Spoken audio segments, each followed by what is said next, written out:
सात चिरंजीवी कौन कौन हैं? प्राचीन हिंदू इतिहास और पुराणों के अनुसार ऐसे 7 व्यक्ति हैं जो चिरंजीवी हैं। यह सब किसी न किसी वचन, नियम या श्राप से बंधे हुए हैं और यह सभी दिव्य शक्तियों से संपन्न हैं। योग में जिन अष्ट सिद्धियों की बात कही गई है, वे सारी शक्तियाँ इनमें विद्यमान हैं। हिंदू धर्म के अनुसार इन्हें 7 जीवित महामानव कहा जाता है। प्राचीन ग्रंथों के अनुसार इनका प्रातः स्मरण करने से मनुष्य दीर्घायु और निरोग रहता है। अश्वत्थामा बलिर्व्यासो हनुमानश्च विभीषणः कृपः परशुरामश्च सप्त एते चिरंजीविनः। सप्तैतान् स्मरन्ते मार्कण्डेय यथाष्टं जीवेद्यस्य शतं सोऽपि सर्वव्याधिवर्जिते। अर्थात इन लोगों अश्वत्थामा, दैत्यराज, बलि, हनुमान, विभीषण, कृपाचार्य, परशुराम और मार्कंडेय ऋषि का स्मरण सुबह सुबह करने से सारी बीमारियां समाप्त होती हैं और मनुष्य 100 वर्ष की आयु को प्राप्त करता है। वेद व्यास जी को भी चिरंजीवी माना जाता है। प्राचीन मान्यताओं के आधार पर यदि कोई व्यक्ति हर रोज इन 8 अमर लोगों अष्ट चिरंजीवी के नाम भी लेता है तो उसकी उम्र लंबी होती है। बलि, राजा बलि के दान के चर्चे दूर दूर तक थे। देवताओं पर चढ़ाई करने राजा बलि ने इंद्रलोक पर अधिकार कर लिया था।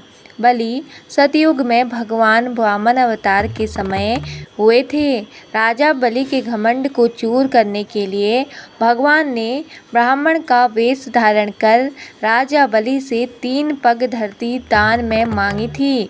राजा बलि ने कहा कि जहाँ आपकी इच्छा हो 3 पैर रख दो। तब भगवान ने अपना विराट रूप धारण कर 2 पगों में तीनों लोक नाप दिए और तीसरा पग बलि के सर पर रखकर उसे पाताल लोक भेज दिया। परशुराम के काल के पूर्व महान ऋषि रहे हैं। उनके पिता का नाम जमदग्नि और माता का नाम रेणुका है। पतिपरायणा माता रेणुका ने 5 पुत्रों को जन्म दिया, जिनके नाम क्रमशः वसुमान, वसुसेन, वसु, विश्वावसु तथा राम रखे गए। राम की तपस्या से प्रसन्न होकर भगवान शिव ने उन्हें फरसा दिया था, इसलिए उनका नाम परशुराम हो गया। भगवान परशुराम राम के पूर्व हुए थे, लेकिन वे चिरंजीवी होने के कारण राम के काल में भी थे। भगवान परशुराम विष्णु के 6वें अवतार हैं। उनका प्रादुर्भाव वैशाख मास के शुक्ल पक्ष की तृतीया को हुआ, इसलिए उक्त तिथि अक्षय तृतीया कहलाती है। इनका जन्म समय सतयुग और त्रेता का संधिकाल माना जाता है। हनुमान, अंजनी पुत्र हनुमान को भी अजर अमर रहने का वरदान मिला हुआ था। यह राम के काल में राम भगवान के परम भक्त रहे हैं। हजारों वर्षों बाद वे महाभारत काल में भी नजर आते हैं। महाभारत में प्रसंग है कि भीम उनकी पूंछ को मार्ग से हटाने के लिए कहते हैं तो हनुमान जी कहते हैं कि तुम भी हटा लो, लेकिन भीम अपनी पूरी ताकत लगाकर भी उनकी पूंछ नहीं हटा पाता है।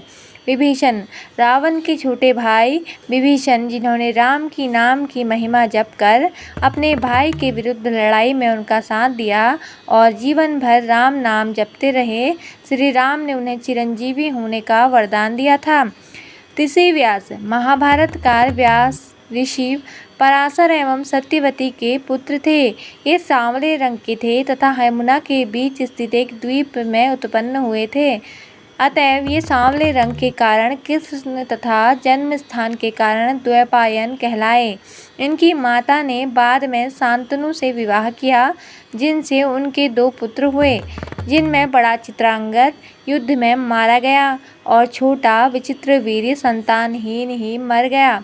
कृष्ण द्वैपायन ने धार्मिक तथा वैराग्य का जीवन पसंद किया, किंतु माता के आग्रह पर उन्होंने विचित्रवीर्य की दोनों संतानहीन रानियों द्वारा नियोग के नियम से 2 पुत्र उत्पन्न किए, जो धृतराष्ट्र तथा पांडु कहलाए। इनमें तीसरे विदुर भी थे। व्यास स्मृति के नाम से इनके द्वारा प्रणीत एक स्मृति ग्रंथ में भी भारतीय, वामन्य एवं हिंदू संस्कृति व्यास जी की ऋणी है। अश्वत्थामा। अश्वत्थामा गुरु द्रोणाचार्य के पुत्र हैं। अश्वत्थामा के माथे पर अमर मणि है और इसलिए वह अमर है, लेकिन अर्जुन ने वह अमर मणि निकाल दी थी। ब्रह्मास्त्र चलाने के कारण कृष्ण ने उन्हें श्राप दिया था कि कल्पांत तक तुम इस धरती पर जीवित रहोगे। इसलिए अश्वत्थामा 7 चिरंजीवियों में गिने जाते हैं। माना जाता है कि वे आज भी जीवित हैं तथा अपने कर्म के कारण भटक रहे हैं। हरियाणा के कुरुक्षेत्र एवं अन्य तीर्थों में यदा कदा उनके दिखाई देने के दावे किए जाते रहे हैं। मध्य प्रदेश के बुरहानपुर के किले में उनके दिखाई दिए जाने की घटना प्रचलित है। कृपाचार्य शरद्वान गौतम के एक प्रसिद्ध पुत्र हैं। कृपाचार्य अश्वत्थामा के मामा और कौरवों के कुलगुरु थे। शिकार खेलते हुए शांतनु को 2 शिशु प्राप्त हुए।